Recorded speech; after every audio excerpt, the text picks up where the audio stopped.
بھی ہم لفظ بولتے ہیں اس کی 3 قسمیں ہیں۔ نمبر 1 اسم، جسے انگلش میں ناؤن کہا جاتا ہے، یعنی کسی بھی چیز کا نام، کسی چیز کا نام یا کسی چیز کی صفت۔ اور دوسری قسم ہے فعل، جسے ہم انگلش میں ورب کہتے ہیں، جس میں کسی کام کے ہونے یا کرنے کا پتہ چلتا ہے۔ اور تیسری قسم ہے حرف، پارٹیکل۔ اور حرف یہ اسموں اور فعلوں کو ملانے کے لیے آتا ہے، جیسے ہم نے حروف جارہ پڑھے، یہ حرف ہیں۔ تو آج کے سبق میں ہم فعل پڑھیں گے۔ آپ جانتے ہیں فعل وہ کسی وقت میں ہوتا ہے، یعنی کوئی بھی کام جو کرنا ہے، ظاہری بات ہے وہ کسی نہ کسی وقت میں ہوگا۔ اب وقت 3 طرح کا ہے۔ ایک وقت گزشتہ، گزرا ہوا، جو گزر چکا، اسے انگلش میں پاسٹ کہتے ہیں اور عربی میں ماضی کہتے ہیں۔ فعل ماضی، ایسا فعل جو زمانہ گزشتہ، گزرے ہوئے زمانے میں کسی کام کے کرنے یا ہونے کے بارے میں اطلاع دے۔ دوسرا زمانہ ہے پریزنٹ، یعنی حال، جو ہمارے ساتھ وقت ابھی گزر رہا ہے اسے حال کہتے ہیں اور انگلش میں پریزنٹ کہتے ہیں۔ اور تیسرا زمانہ ہے فیوچر، استقبال، یعنی آنے والا وقت۔ چاہے حال کا وقت ہو یعنی موجودہ زمانہ ہو یا آنے والا زمانہ ہو، انگلش میں ان دونوں کے لیے الگ الگ لفظ ہیں۔ موجودہ وقت یعنی حال کے لیے پریزنٹ کا لفظ استعمال ہوتا ہے، جبکہ مستقبل اور استقبال کے لیے فیوچر کا لفظ استعمال ہوتا ہے۔ لیکن عربی میں ان دونوں کے لیے ایک ہی لفظ استعمال ہوتا ہے، اسے کہتے ہیں فعل مضارع۔ فعل مضارع موجودہ یا آئندہ دونوں وقتوں کے اوپر دلالت کرتا ہے۔ بہرکیف ابھی ہمارے پیش نظر وہ ہے فعل ماضی، یعنی وہ فعل جو گزرے ہوئے زمانے پر دلالت کرے، ایسے کام پر دلالت کرے جو کام ہو چکا ہے۔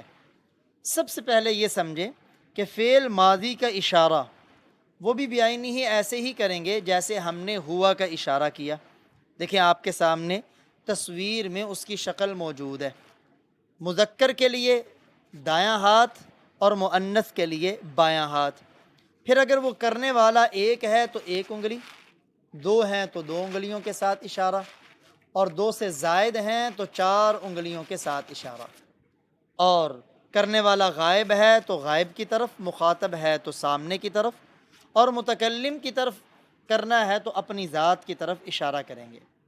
اب ہم نے فعل کو پہچاننا کیسے ہے؟ یاد رکھیں فعل کا بنیادی مادہ 3 حروف ہوتے ہیں، یعنی 3 حرف ہوتے ہیں جن سے مل کر فعل بنتا ہے۔ ان کو حروف اصلیہ بھی کہتے ہیں، اصلی حروف، یعنی جن 3 حرفوں سے مل کر فعل بنتا ہے، ظاہری بات ہے وہ فعل کے بنیادی اجزاء ہیں، اس لیے ان کو فعل کے اصلی حروف بھی کہا جاتا ہے۔ اور عربی میں ان کو نام دیا جاتا ہے فا، عین، لام کا، یعنی پہلا حرف اسے کہا جاتا ہے یہ فا کلمہ ہے، اور دوسرا حرف اسے کہا جاتا ہے یہ عین کلمہ ہے، اور تیسرا حرف اسے کہا جاتا ہے یہ لام کلمہ ہے۔ اب ہم کیسے پہچانیں گے کہ یہ فعل ماضی ہے؟ تو یاد رکھیں فعل ماضی کے 3 وزن ہیں جن کو دیکھ کے ہمیں پتہ چل جائے گا کہ یہ لفظ فعل ماضی ہے۔ پہلا وزن فا عین، فا کے اوپر بھی زبر، عین کے اوپر بھی زبر، لام کے اوپر بھی زبر، فعل، یہ پہلا وزن ہے۔ یعنی جہاں بھی قرآن پاک میں ایسا لفظ آئے جس کے پہلے حرف پر بھی زبر ہو، دوسرے پر بھی، تیسرے پر بھی، تو سمجھ لیں یہ فعل ماضی کا ایک وزن ہے۔ دوسرا وزن فعل ماضی کا فاعل، یعنی پہلے حرف پر زبر، دوسرے حرف کے نیچے زیر، تیسرے حرف پر پھر زبر۔ اور تیسرا وزن فعل ماضی کا وہ فاعول، پہلے حرف پر زبر، دوسرے حرف پر پیش، تیسرے حرف پر زبر، یعنی ان کے درمیان میں جو عین کلمہ ہے، جو درمیانہ حرف ہے، بس وہ بدلے گا۔ آخری اور پہلا دونوں پر زبر ہی ہوگی، درمیان والے پر زبر دے دیں تو یہ ایک وزن، درمیان والے پر زیر دے دیں تو یہ دوسرا وزن۔ درمیان والے پر پیش دے دیں تو یہ تیسرا وزن۔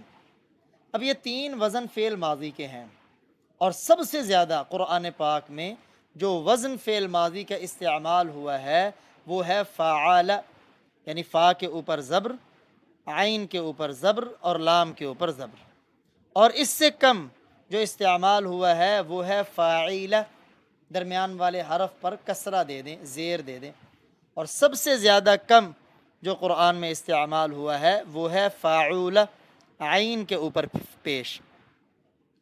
اب گویا ہم نے پڑھ لیا کہ اصل بنیادی حروف فعل ماضی میں 3 ہیں، جن کو ہم بالترتیب فا، عین، لام کہتے ہیں۔ فا کلمہ، عین کلمہ اور لام کلمہ۔ چنانچہ عربی میں فعل 3 حروف سے بنتا ہے، اور اس کے کچھ 6 خاص قسم کے فعل ہیں۔ 6 خاص قسم کے فعل ہیں، آپ غور فرمائیں۔ وہ بھی یہی جو 3 ہم نے پڑھے ہیں نا، فا کے اور لام کے اوپر تو زبر ہوگی، درمیان والے حرف پر کبھی زبر، کبھی زیر، کبھی پیش۔ اس اعتبار سے عربی میں یہ 6 قسم کے فعل ہیں، ان کے 6 وزن ہیں۔ سب سے پہلا وزن ہے ضرب۔ ضرب، اب دیکھیں یہاں تینوں حرفوں کے اوپر زبر ہے۔ دوسرا نصر، یہاں بھی تینوں حرفوں کے اوپر زبر ہے۔ تیسرا سمع، یہاں درمیان والے حرف پر کسرہ اور زیر ہے۔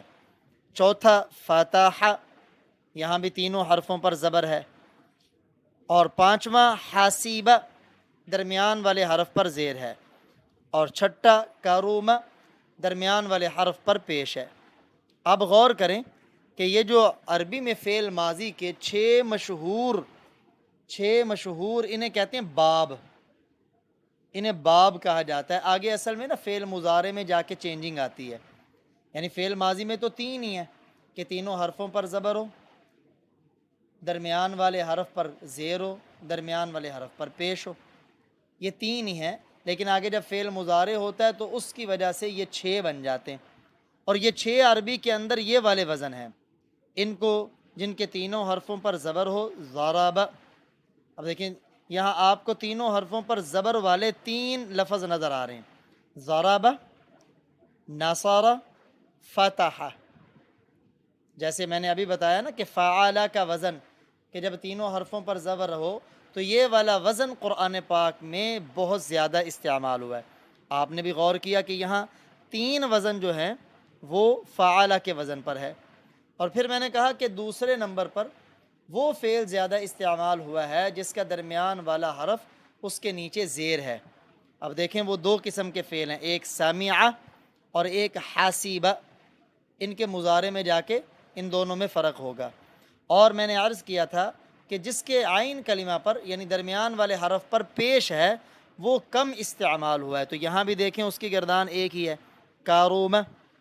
اب یہ جو آپ کے سامنے 6 وزن ہے نا، ضربہ، اس مادے سے، ضربہ کے مادے سے قرآن پاک میں 58 مرتبہ یہ فعل آیا ہے، یعنی ضربہ کا مادہ قرآن پاک میں 58 مرتبہ استعمال ہوا ہے، چاہے ماضی کی شکل میں ہو یا مضارع کی شکل میں ہو یا اسم فاعل کی شکل میں ہو یا امر یا نہی کی شکل میں ہو، یہ سب اسباق انشاءاللہ ہم پڑھ لیں گے۔ اور نصرہ کا مادہ یہ قرآن پاک میں 129 مرتبہ استعمال ہوا ہے۔ ضربہ کا معنی مارنا بھی ہوتا ہے اور ضربہ کا معنی بیان کرنا بھی ہوتا ہے۔ نصرہ اس کا معنی ہے مدد کرنا۔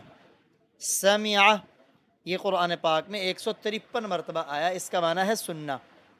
فتح یہ قرآن پاک میں 33 مرتبہ آیا، اس کا معنی ہے کھولنا۔ حاسیبہ اس کا معنی ہے گمان کرنا، اور یہ قرآن پاک میں 103 مرتبہ یہ مادہ استعمال ہوا ہے۔ کارومہ اس کا معنی ہے بزرگ ہونا، اور یہ لفظ قرآن پاک میں اس مادے سے 32 مرتبہ استعمال ہوا ہے۔ اب معلوم ہوا کہ عربی کے فعل کو پہچاننا انتہائی آسان ہے۔ اس کا اصل بنیادی سانچہ فا عین لام، فعال، اور اس سانچے میں یہ جو اصل سانچہ نا بنیادی حروف 3، اس سے پھر 6 سانچے بنتے ہیں، یعنی فعل ماضی کا اصل بنیادی جو اجزاء ہیں وہ 3 ہیں، فا عین لام، فعل، اور پھر اس مادے سے، اس اصل سانچے سے 6 سانچے بنتے، ضرب، نصر، سمع، فتح، حسب، کرم۔ اب ان کو آپ بڑی آسانی یوں بھی لکھ سکتے ہیں، ضربہ کو صرف ضاد کے ساتھ تعبیر کر دیں تو جہاں ڈکشنری آپ عربی والی اٹھائیں گے نا، ضاد لکھا ہوگا کسی فعل کے آگے تو سمجھ لیں وہ ضربہ کی گردان سے ہے، اور کہیں آپ کو نون لکھا ملے گا، نصارہ، اس کا پہلا حرف لے لیا، اور کہیں آپ کو سین لکھا ملے گا، سمع، اس کا پہلا حرف لے لیا، اور کہیں آپ کو فا لکھا ملے گا، اس سے ہے فتح، اور کہیں آپ کو حا لکھا ملے گا، اس سے ہے حسیب، اور کہیں آپ کو کاف لکھا ملے گا، اس سے مراد ہے کاروم۔ اب یہ 6 سانچے ہیں، لیکن قرآن پاک میں ان 6 سانچوں میں سے 4 سانچے زیادہ استعمال ہوئے، اس لیے ہم زیادہ تر اپنی توجہ ان 4 سانچوں پہ دیں گے اور مشق بھی ان 4 سانچوں پہ کریں گے۔ وہ کون کون سا؟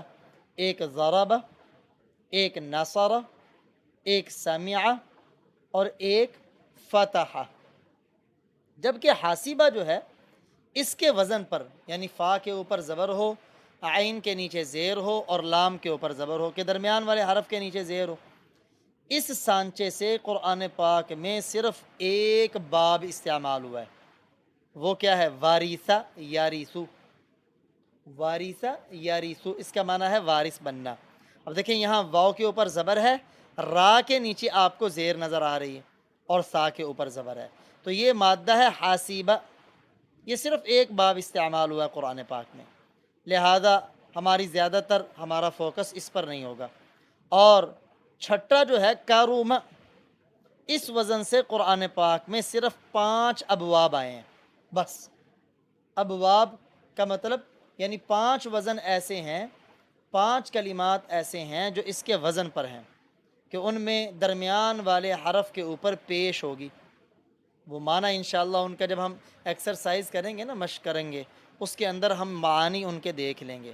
اب دیکھیں ان 5 ابواب کا معنی آپ کو آ گیا تو اس مادے سے جتنے بھی الفاظ ہوں گے ان کے معنی آپ کے لیے آسان ہو جائیں گے۔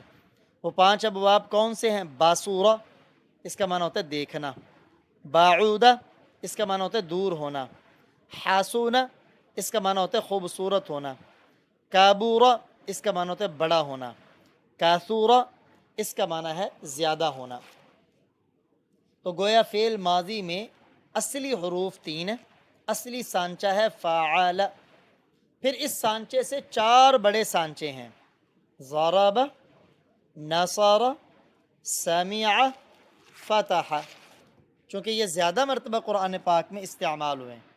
اب آئیے ہم فعال کے مادہ سے ہی فعل ماضی کی مذکر اور مؤنث کی آج کے سبق میں گردان کر لیتے ہیں، لیکن اس گردان کے کرنے سے پہلے نیکی کا پختہ عزم کریں، نیت کریں، تیاری کریں، اور اپنے ارادے کو تازہ بنائیں، اپنے ارادے کو تازہ بنائیں۔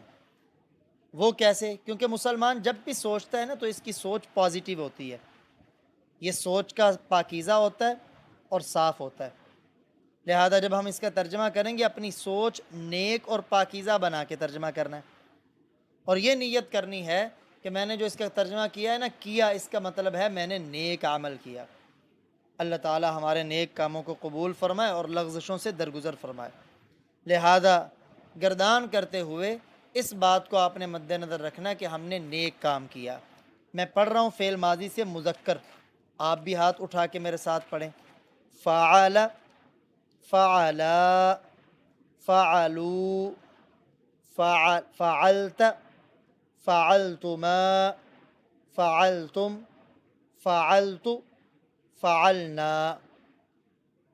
عمل کیا اس ایک مرد نے، عمل کیا ان 2 مردوں نے، عمل کیا ان سب مردوں نے، عمل کیا آپ ایک مرد نے، عمل کیا آپ 2 مردوں نے، عمل کیا آپ سب مردوں نے، عمل کیا میں نے، عمل کیا ہم سب نے۔ اسی طرح مؤنث پڑھتے ہیں، فعلت، فعلتا، فعلنا، فعلتی، فعلتما، فعلتن، فعلت، فعلنا۔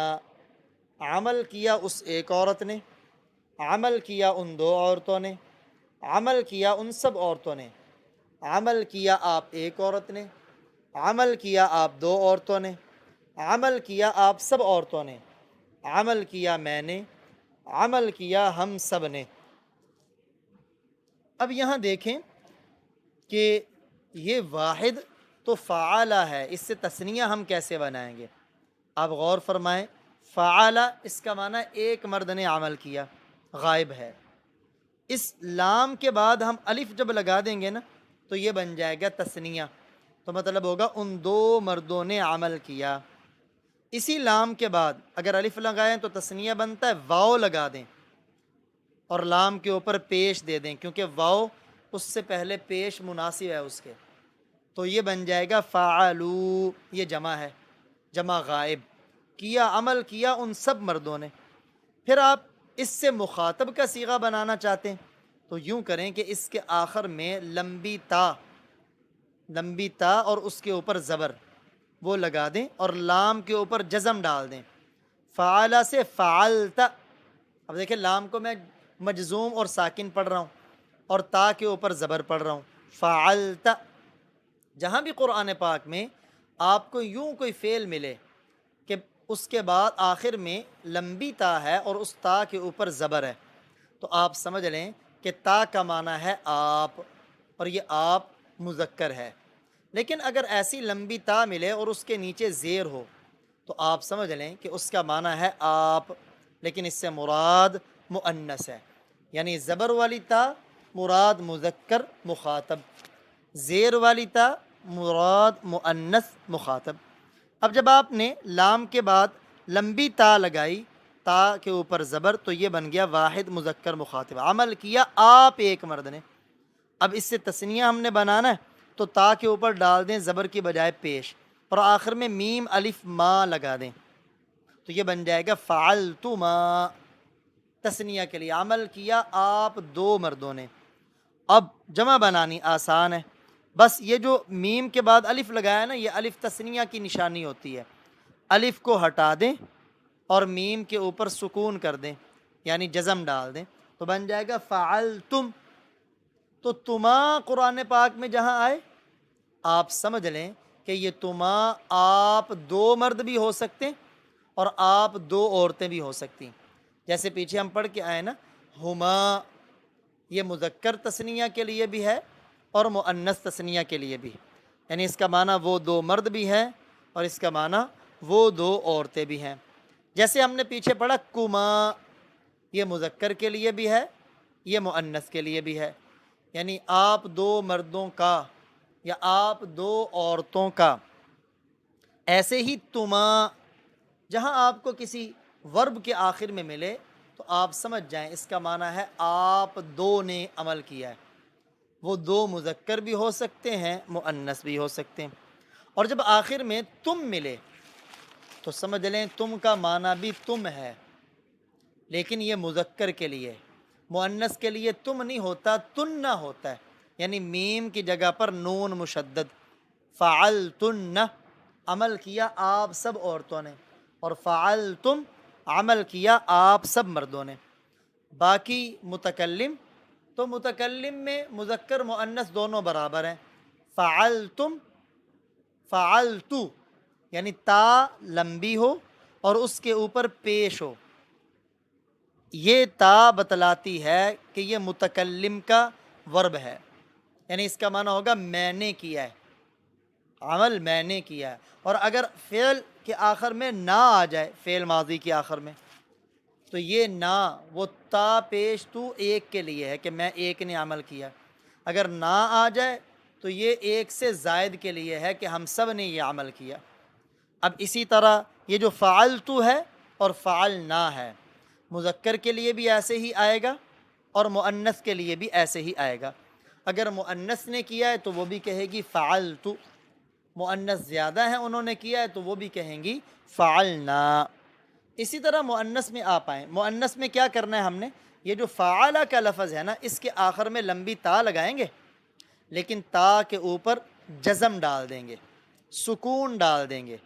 پیچھے ہم نے لمبی تا لگائی، ایک مرتبہ زبر لگائی تو اس کا معنی تھا آپ مرد نے کیا، ایک مرتبہ لمبی تا لگائی نیچے زیر لگا دی تو اس کا معنی تھا آپ ایک عورت نے کیا، پھر لمبی تا لگائی اس کے اوپر پیش ڈال دی تو اس کا معنی تھا میں نے کیا۔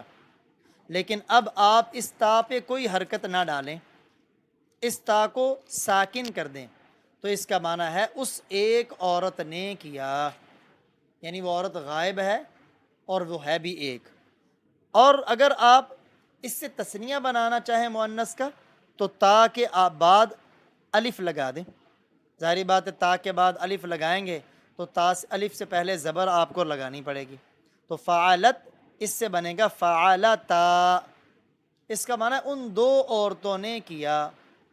ہاں جمع کرنا ہے، یعنی مؤنث کے لیے جمع، تو مذکر میں ہم نے واو آخر میں لگائی تھی، مؤنث میں واو نہیں لگانی، مؤنث میں نون لگانا ہے، اور نون سے پہلے والے حرف پر ساکن اسے کر دینا ہے۔ فعلنا، فعل ہے تو فعل کے لام کو ساکن کر کے آخر میں نون لگا دیں، فعلنا۔ اور اگر ہم واحد مؤنث کا بنانا چاہتے ہیں تو دیکھیں فعلت، تا کے اوپر جزم ہے اور یہ غائب مؤنث کے لیے، اسی تا کے نیچے زیر ڈال دیں، فعلتی، تو اس کا معنی ہے آپ ایک عورت نے کیا، یعنی نیک عمل، اور آخر میں تما لگا دیں، فعل تما، اس کا معنی آپ دو عورتوں نے کیا، اور تما کی جگہ تننا لگا دیں، یہ مؤنث کے لیے، اس کا مطلب ہے آپ سب عورتوں نے کیا۔ اور فعلت اور فعلنا وہ میں بتا چکا ہوں، یہ مذکر مؤنث دونوں کے لیے۔ تو ایک مرتبہ پھر اس گردان کو میرے ساتھ پڑھ لیں، فعل، فعلا، فعلو، فعلت، فعلتما، فعلتم، فعلت، فعلنا، فعلت، فعلتا، فعلنا، فعلت، فعلتما، فعلتن، فعلت، فعلنا۔ عمل کیا اس ایک مرد نے، عمل کیا ان دو مردوں نے، عمل کیا ان سب مردوں نے، عمل کیا آپ ایک مرد نے، عمل کیا آپ دو مردوں نے، عمل کیا آپ سب مردوں نے، عمل کیا میں نے، عمل کیا ہم سب نے، عمل کیا اس ایک عورت نے، عمل کیا ان دو عورتوں نے، عمل کیا ان سب عورتوں نے، عمل کیا آپ ایک عورت نے، عمل کیا آپ دو عورتوں نے، عمل کیا آپ سب عورتوں نے، عمل کیا میں نے، عمل کیا ہم سب نے۔ اب یہ دیکھیں یہ جو فعل والا مادہ ہے نا، یہ قرآن پاک میں تقریباً 5000 مرتبہ استعمال ہوا ہے، سب سے زیادہ۔ اللہ تعالی ہمارے لیے سمجھنا آسان فرمائے۔